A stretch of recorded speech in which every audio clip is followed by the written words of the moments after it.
adlaw. Gikumpirma sa Butuan City Police Station nga ang nadakpan nilang security guard ang responsable sa pagpanglugos ug pagpatay sa 7 anyos nga bata sa Butuan City, Agusan del Norte.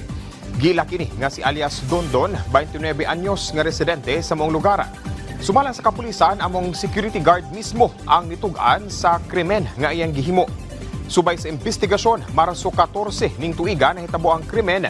Diin gilabay sa sospek ang biktima sa usa ka abandonadong balon. Pagsaysay sa Butuan City Police Station 4 nga nabuhat sa sospek ang krimen tungod sa away niini sa iyang live-in partner. Giandam na ang kasong ipasang at batok kaniya.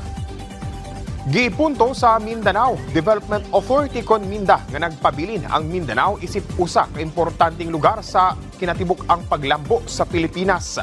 Kini tungod sumala pa sa dako nga kontribusyon ini sa sektor sa agrikultura ug pangisda.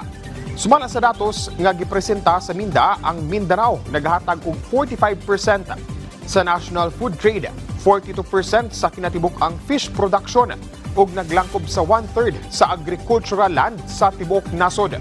Kini nga mga kontribusyon nagapalig-on sa kasiguruhan sa pagkaon dili lang sa Mindanao, apan apil na ang ubang bahin sa Pilipinas.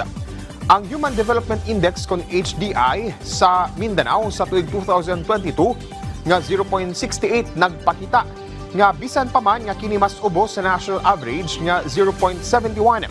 Mas taas kini kung itandi sa average HDI sa Sub-Saharan Africa ug mas labaw pa sa HDI sa South Asia. Gipaybalusab sa Minda nga ang tanang rehiyon sa Mindanao, lakip na ang Bangsamoro Autonomous Region and Muslim Mindanao Conbarm, padayon ang paglambo sa aspeto sa panglawas, edukasyon ug ekonomiya sulod sa miaging 5 ka tuig. Ug mo kadto ang mga nagunang balita dinhi sa PTV Davao. Ako si Jay Lagang para sa Pambansang TV. Sa Bago, Pilipinas.